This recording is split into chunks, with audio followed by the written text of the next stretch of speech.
This week on Albuquerque Real Estate Talk, we're going to look at some data from the National Association of Realtors home forecast for 2026 that just came out. We'll take a look, give our opinion, talk about it, where we're going. And, it's Thanksgiving, so we're going to talk a little bit about thankfulness, as well as the new big news out of Sandoval County. Yeah, that's a big deal, and we're gonna dive into that. Show starts right now. Welcome to episode 560 of Albuquerque Real Estate Talk. It's Tego and Tracy Venturi, as always, mid-November 2025. I almost said 2026, Tracy, because it's like now we're kind of like in this, it's the end of the year. We're in the, wrapping up the year mode and starting to think about 2026 and it's that time of year. So yeah, we're going to talk about that and what's going on. We've got a pretty special thing that we're going to be putting out next week on social media. We got a video coming out that's pretty cool. I was going to talk about that because our talented producer, Sam, who's sitting here, pretty amazing talent. You guys are going to be excited to see it. It's a fantastic little video that he put together. So coming out on Thanksgiving Eve. Thanksgiving Eve at 6 o'clock. Christmas Eve. I know. We were just talking holidays. It's like everything's holidays. I know. It all blurs together all of a sudden. It's that time of year. Like Thanksgiving, Christmas, Hanukkah, New Year's. Probably something else I'm not thinking about. All coming up. Yeah. So Tracy, you missed last week. Last week I had a great conversation with Bill McCoy about the big 50-year mortgage story that came out, and everybody was chiming in their opinion about the 50-year mortgage and if it's a good idea, bad idea. So we decided to chime in and give our opinion and had a great conversation about it. So I may have missed being present, but I did listen to it. And then I listened to the two of you after you guys recorded because the conversation kept going about all sorts of real estate topics. Very interesting. Totally nerding out. Yeah. Totally, which is awesome. I'm like, you could have done 3 more podcasts with Bill just sitting here and just keep talking about real estate. Yeah. He's a wealth of knowledge for sure in our city and in our community regarding real estate. For sure. Tracy, if people want to get a hold of us, first off, let's put that out there. Sure. We're the Venturi Realty Group. We're at 505-448-8888. Pretty easy. 448-8888 or online, welcomehomeabq.com. Happy to chat with you. We have a whole team of great realtors, lots of experience, people who specialize in working with home sellers, home buyers, other investment type properties. Like we've got a 4-plex listed for sale right now. Kind of a nice opportunity, a good price. But give us a call. It's interesting. Just in the last week or so, we've had a lot of creative deal making going on where I've been working with some of the team on putting together like real estate contracts, seller financing deals, trades, just kind of out of the box, not your typical, get a loan, pay cash for a home, doing things a little bit different ways. And we're kind of in a market where it is a little bit slower. And sometimes you need that thing, or the property may be special where it can't be financed traditionally. Like one of them we were working on was vacant land, which is very difficult to get traditional good financing. Yeah. In the sense that there's no Fannie Mae, Freddie Mac program for, undeveloped vacant land. Right. Yeah, it's been interesting. I know you love that stuff. And when I hear it, it's awesome because it's fun, right? To kind of dig in and find a solution to help somebody. We have one deal that I'm helping on the team with. It's a pretty difficult deal in trying to put it together and explain it to everybody in the party. That's the hardest part. It's like, okay, I can understand it in my brain and how this is going to work, but actually articulating it, and it's like, okay, this person's going to do this person's going to do this, and put it all together. So yeah. Anyway, so the big news really in real estate was the whole 50-year mortgage news. We've talked about that. That one's kind of been beat up already. A lot of opinions, like I said. There was another story about portable mortgages that came out. So there's been some ideas that have been floating around out there about how to help the housing affordability challenges that we have in the U.S. right now. And so this idea of portable mortgages means that you have a mortgage right now on your home, and let's say it's a 3.5% mortgage, right, which is about 3 points below the going rate right now, which is about 6.5%. Well, you can sell your home and you don't have to give up that mortgage. You take it with you to your new property. So that's Nice. what the idea of affordable mortgages. So that's another one that's floating around out there in the ether in the world, trying to figure out the housing affordability challenges. Yeah, interesting, because I hadn't heard that story. So when you said portable mortgage, I had a completely different thought in my mind, like the people who are assuming mortgages right now, like a VA assumable mortgage, which is a complex process. And that's another one. No, I mean, but that is a thing. And people tend to forget that FHA mortgages and VA mortgages and then USDA mortgages, which is a very small number of mortgages, are assumable, meaning that the buyer could potentially come in. They would still have to apply. It's not like the old days back when I first bought a house where you could actually assume a mortgage with no qualification. You still have to qualify. But when you say assume the mortgage, it means the existing mortgage at the terms that it's at, meaning the interest rate, whatever the payoff is that's left. I mean, there's some challenge with that, but those are out there. Also, FHFA, which is Fannie Mae and Freddie Mac, are also looking into making those mortgages assumable as well. Good stuff. Yeah, so there's a lot of ideas out there floating around out there about how to deal with the high interest rates that we're seeing comparatively to the pandemic years, for sure. Right. Yeah. Shifting gears. Yes. So this week I was out showing houses, and I was showing a house, and I was out in the yard, and I kind of was like, something's watching me. I was, you get that feeling. Everybody has security cameras now. That's not what you mean. It wasn't security cameras, although they were there too. I looked, and it was kind of like through some trees, and on the other side of the fence, there was 2 llamas standing there looking at me. It was so funny. I wanted to take a picture, and then they moved, and then my client needed me in another area. Yeah. And so I didn't get a chance to take the pictures of them. But it's like that, when You must have been in the North Valley or Corrales or the South Valley or Yep, something. Where, I was in the valley. yeah. Yeah, it was really fun. And switching gears again. Yeah. So I know you have topics we want to talk about, because the Real Estate Economic Outlook came out by Lawrence Hoon, the chief economist for the National Association of Realtors. But before that, I want to talk about the season, right? Yes. It's Thanksgiving, and we won't be on next week because our podcast comes out on Thursdays. So next Thursday, we will not be here. I will know. be eating turkey. I will be making turkey, or maybe you will be. I'll probably cook the turkey. Yeah, you're probably going to smoke it or something. I think I will. Okay, good. So thinking about how thankful we are for where we are in life in this real estate profession and this amazing team that we have, it's kind of that time of year where we have to give thanks, right? We give thanks for Sam, who's sitting here being our producer and who has such amazing talent to help with all of the marketing for all of our home sellers. But I'm thinking about over the years, Tego, we have figured out we've helped over 4,000 families as a team with their real estate goals, helping them buy or sell properties, whether for primary residence or investment or whatever the situation, because we see a lot of different situations. But I'm thankful for all of those people who have that home, that place they call home, and that they'll be able to enjoy it their way for Thanksgiving, and just thankful for all of them and that they have those places, especially for those of you that bought when interest rates were really low. But what we know is, whether it was pre those low interest rates or now, it's still one of the best ways to build wealth, but also have that place to call home, to make your own, to invite who you want there, and it's your private space. Yeah. So yeah, really thankful. Yeah. And no, hopefully, for sure. I think it's Thanksgiving is great because it does remind you to think about being thankful for all the things that we have. Yeah. And I don't know that that's what Thanksgiving was all about when it was first introduced. Probably but not. Well, I mean, I say things, but I don't mean physical things, right?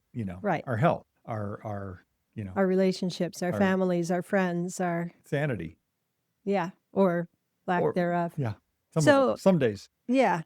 So the other thing that comes to mind for me, and I label it as shiny object syndrome. We've been bombarded early with Black Friday things, Oh my right? gosh. So yes, the holidays are coming.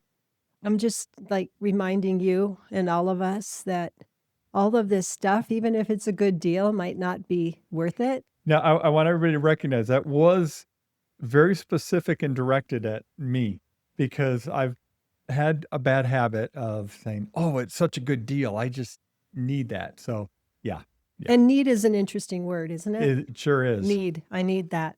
But anyway, I was thinking because this is the time of year a lot of us in business are kind of doing 2026 planning, and it's a good time to relook at what our expenses and what's necessary and what's coming at us right now. It's like, well, I can get that great computer for my office at a great price. But if your computer works and it's kind of like, do you really need it, Again, Tego? that was not an accident of the example that she used. I'm just saying. Pam's over here cracking up. Or Well, whatever. what was funny is yesterday at our meeting, Melissa, she was saying, "I don't need another big screen TV. What I need is some ground beef on Black Friday special." She said, I need some ribeyes. Some ribeyes on Black Friday special. Right, right. Like, yeah. Well, beef Mhm. prices have gone up so much. I don't know Yeah. if you know, Yeah. because No, I do a lot of the shopping, but yeah, no, I've heard. they are way up. It's like the eggs of the past when there was the egg shortage. Right. But anyway, it's I'm not going to say don't have that $5 coffee every day so that you can buy a house, be saving your money. But, there are a lot of ways to save. And whether it's towards a down payment on a house or something, it's a good thing to remember sometimes. Yeah. Even if prices are doing what they're doing right now with home prices, which is very moderate appreciation year over year, or even flat, let's say, you're still putting that money into something, even if the home price isn't appreciating, you're still paying down the principal if you've got a mortgage, and you're still growing generational wealth. So, So yeah, I'm jumping ahead on this, totally. but yeah, So that reminds me of something we talk about pretty regularly on our podcasts over the last 10, 11 years since we've been doing this is, if you have an extra $100 a month to spare to put towards your mortgage, if you can pay like the equivalent of 1 month's mortgage extra every year towards your house payment, that brings your 30-year mortgage down to about 22 years if you do it every month or every year you pay one extra payment because it goes right to principal. It doesn't go towards interest. So it has a huge impact. And one of the other ways you can do that is a lot of people get paid biweekly, right? Your paychecks. Set up with your mortgage holder to pay your mortgage biweekly. It does the same thing. It shaves many years off the length of your loan. So it's a good way to save. yeah, and so the whole point there is, so you're doing 12 monthly payments, or you do 26 biweekly payments. So Right. you're actually ending up with one full payment per year by Extra. doing a biweekly payment. Right. Yes. And And it goes 100% to principal. and that one extra one each month or every so often, Yeah. it actually cuts more towards principal than interest because Right. you're sort of prepaying it before it's due. Correct. So it makes a huge impact. And so if you can cut out, a little habit that might be worth $100 a month or something and put it towards your mortgage, it can make a huge difference. Yeah. Now, if you have a 3% mortgage, Yeah. maybe it, that's a larger financial, Yeah. conversation, and do the math on it. And honestly, if you have a low interest rate, like in the low threes or something, you might want to let it run for 30 years and put your money to work elsewhere. If you have an extra 100 or 200 a month to put in and invest in something else, it might be a better return for you. But I'm not a financial Yeah, I advisor. mean, that's more of an advanced conversation, but it is something that people should consider. I know in the real estate investing world, you look at that kind of stuff all the time, is, going, okay, where's the best use of leverage, meaning a loan? Right. How is that going to give me the best actual yield in the end? So, Totally. Okay. Moving on to okay. Lawrence Hoon, Yeah. Real So, Estate Economic Outlook. A lot of interesting slides. If you're able to look online, you're going to show them, Tico. and if Um, not, we'll talk. If not, we'll explain what the slide says, right? So Dr. Hune, Lawrence Hune, he's the chief economist at the National Association of Realtors. The conference was just last week in, was it Houston, Dallas? Somewhere in Texas. Something like that. Anyway, one of those cities out there in Texas. And it's the big NAR conference. And he gave his big economic, basically where we are and where we're going. A lot of it had to do with broader economics. I'm going to just narrow it down to some housing related stuff. Then we can talk about kind of where we're at, as well as he's got his forecast for 2026. So Oh boy. pretty interesting. So we're going Good. to talk about that. All right, so I'm going to jump around on these slides here, just kind of cherry picked a few of them. So this one's the latest existing home sales raw monthly count. The thing that's interesting about this is we were in this kind of 5 million. I take that back, about 6 million. Let me go to this one, which is the millions.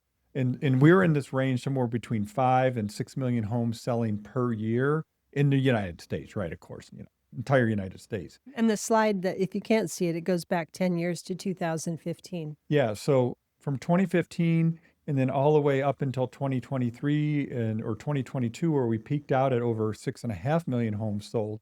Well, since 2023, I mean, basically we're kind of 3 years now of 4 million homes selling. So we've been way under trend, is what he was pointing out here, in the number of homes just transacting in the United States, period, which means people are staying in their homes longer, which we've been talking about all year, right? People just aren't moving as often. So I thought that was interesting. One other thing he points out, let me jump to that other one. Let's see, slide 8, is recently the number of new home sales have jumped up. It was kind of flat, but then we've had this kind of jump in the last month or so in new construction selling, which is interesting because we know that home builders have slowed down in building homes. So they're doing a lot of stuff to move inventory at the year end. We've been talking about that, well, I mean, talk about some of the deals that we're seeing from new home builders right now. Yeah, we've been talking about some of the new home builders who have tens of thousands of dollars that they're giving towards buyers to either buy down their interest rate, buy down the price of the home, or use towards upgrades. So if you're thinking about getting new construction, boy, right now would be a great time to call us because you can get a smoking deal. We were talking about it going, wow, Well, it's a good time. yeah, and we're going to talk about the big news for Rio Rancho as well here at the end, and that's an interesting thing too, because there's a lot of new construction not too far from that site, Right. where there's the news of the week. Yeah. I'd say Rio Rancho, but really Sandoval County. So this slide you pulled up, 1-year home price gains, percent of change from Q3 2024 to 2025. Right. It's very visual. If you can see it, it's just like it glares right at you. You can see where home prices are up and where in the country they're down. And most of the Midwest and Northeast is up. Yeah. I mean, that's the strongest markets have been the Midwest, Price gains. Price gains, the Northeast. The places that have had the declines are Florida for sure. Florida, just about every market in Florida has had declines overall, but there's a caveat to that, and that's that whole thing about the condos, because a lot of the condo communities in Florida are being hit with these one-time assessments, like $50,000, $100,000 per owner, which has really, really hurt the condo market there. But overall, Florida's seen some declines. A lot of Texas markets. We know Austin's kind of like the poster child for price declines. But it's also Dallas, it's also Houston, it's a lot of, San Antonio, it's a lot of the Texas markets. Tucson down a little bit. That's one of our markets that we always compare ourselves to here in Albuquerque. Tucson's seen some declines. Albuquerque shows up. Yeah, Albuquerque's Santa Fe's up. Santa Fe's up. Colorado, Denver, and Colorado Springs both down. Yep. El Paso up a little bit. Again, that's that other market we compare ourselves to a lot, very similar in size and, we're kind of in the same part of the country. Looks like Amarillo and Lubbock, and Amarillo more than Lubbock, up. And then like the Pacific Northwest, mostly up, a little down. And then in California, kind of a mixed bag, some up, some down. Yeah, Reno's down. Bay Area, some areas down, some areas up. So just, California's a whole, like, another world. And then there's Alaska up, Hawaii down. So anyway, it was just an interesting thing. And then they put up a chart that showed the 5-year gain in home values or home prices. So this goes back to the beginning of 2020. So basically the beginning of the pandemic till just the second quarter of this year. And for New Mexico overall, we're up 58.5, let's just say 59% for New Mexico. Texas up 51%. Arizona up 65%. Colorado 45%. So we've done fairly well. We didn't see the big gains, as much of gain as like Arizona but Arizona tends to have much larger swings both up and down compared to us. Well, and it is huge if you think of 5 years. There's probably no other time in history where home gains have gained that much in such a short amount of time. 100%. Yeah. I And remember Florida, 69.6. I mean, that's 70% up in 5 years. And on the side note, Whoa. all those people at the beginning of the pandemic that were scaring people on YouTube and getting clicks and telling them don't buy a home, it's an awful time to buy. Think about how much they missed out by Yeah. listening to those nutballs. Yeah. Yeah. Anyway, I don't have any opinion on that. Another chart I'm putting up here, this is net worth in real estate. And we are not quite at an all-time high, but just about. It's just shy of $40 trillion in real estate net worth. That's just hard to fathom. I'm like, I move know, on to I the know, next I know. slide. It's such a 'cause big number. I don't even. And that's total value, but debt is also relatively low overall. Right. So the amount of actually equity is at an all-time high. Right. And just to kind of go along with that from a homeowner's distress standpoint, the number of seriously delinquent mortgages is relatively low. It's still lower than pre-pandemic. You know, we still even haven't come back to what would have been the normal during like 17, 18, 19 in those years. So again, there's people are still making their payments for the most part. I mean, obviously there's going to be pockets and there's always going to be foreclosures and there's always going to be situation where people can't keep up on their mortgages. But right now there's no massive spike in that at all anywhere to be seen.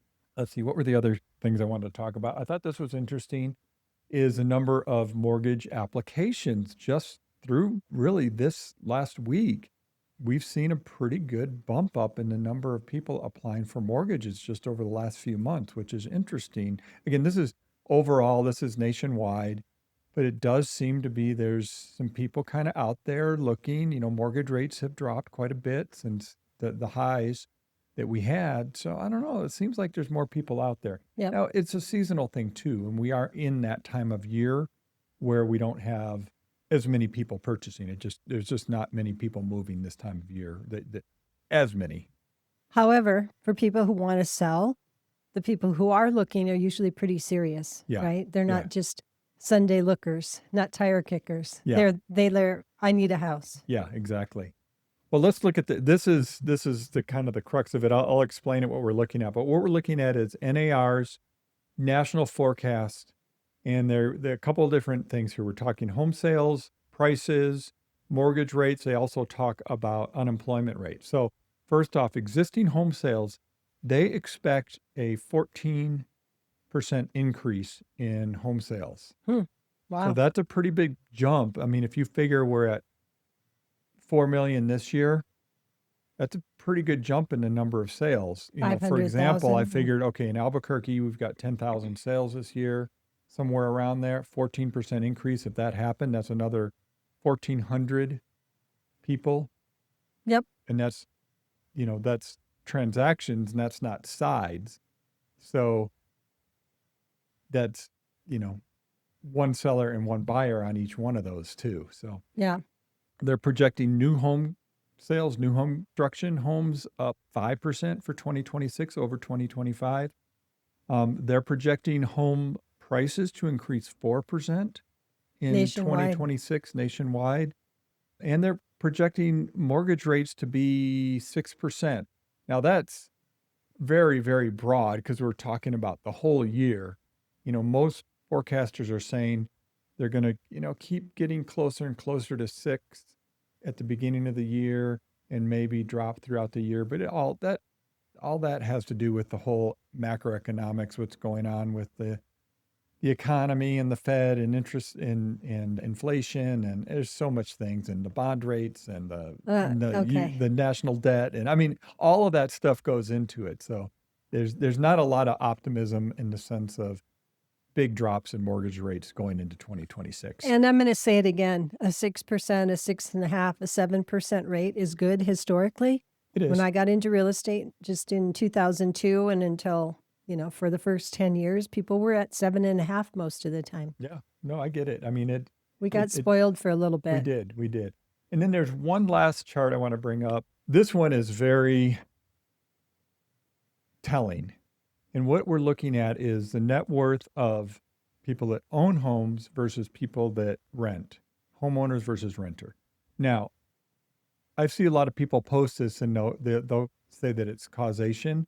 So in this case, in 2025, they're saying that homeowners' net worth is $430,000 on average versus renters is $10,000. So it's a huge difference between the two. Now, that's not causation. It's not because they're homeowners that they have a lot more net worth, but there definitely is a correlation between that.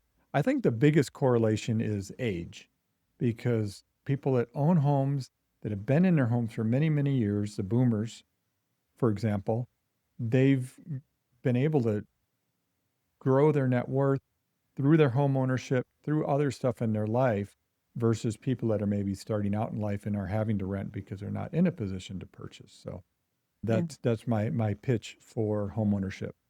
There you go. Good data, Tego. Lawrence Hune's a smart guy, so I look at his slides and give some good credentials to him. Yeah. So, Tego, the big news in Sandoval County. Yeah, so this is big. Yeah, it So is. It's so big, it's almost hypersonic. It's hypersonic. It's hypersonic, We're Tego. looking at the source NM, which is a great local news source, but they're Sandoval County, along with the state and the state economic development group and the And Rio ACRE, which Rancho. is area resident. Anyway, it's a whole bunch of people that do economic development. They have now attracted this company to Sandoval County to build it's a weapons manufacturing facility. It's hypersonic missiles. They will build solid rocket motors, conduct static tests, and assemble components to produce finished rounds, according to the news release. And as soon as I saw the story, the first thing I wanted to know is, well, where the heck is it? So I went to let me pull it up here. Anyway, I figured out where the site was, and it's out in Rio Rancho. Not Rio Rancho, excuse me. It's in Rio Rancho Estates. And if you don't know the difference, what we're talking about is let me pull up the screen here. So in Rio Rancho, you have the city of Rio Rancho proper, and then you have Rio Rancho Estates. The city of Rio Rancho proper basically ends at about Rainbow going west, right? Rio Rancho Estates is still unincorporated Sandoval County, and that's where this site is. And It's considered Rio Rancho, but Sandoval County. Yeah, it's still Rio Rancho. It's just not city. It's not city, It's right? county. It's just like we've got so many places that are called Albuquerque, but really they're in unincorporated Bernalillo County, right? Right. For example, just for comparison. Anyway, so a lot of people know where like the city center is, where the arena is, where Sandoval Regional Center is. And then you have Northern Meadows, which is the community at Paseo del Vulcan and Unser. Well, it's about 3 miles west of that. There's a site out there that is state land. It's state land grant, and it's 1,000 acres. And that's the site that has been selected or chosen or given or whatever. I'm not sure for this location, which made me think about the Paseo del Vulcan extension, Tracy. Which they assembled those parcels for the most part, right? Yeah, so Paseo del Vulcan extension, if you're not familiar with it, this road will come from I-40?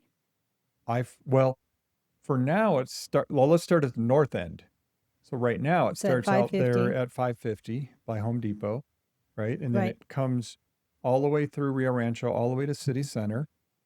And now it's going to continue west. If you look at the map here, I'm showing you it's going to continue west from Rainbow, and then it's going to turn south, go all the way through Rio Rancho, and then tie into Volcano Vista. Volcano Vista, and eventually it goes all the way down to where the airport is. Right, which goes down to I-40. Goes down to I-40.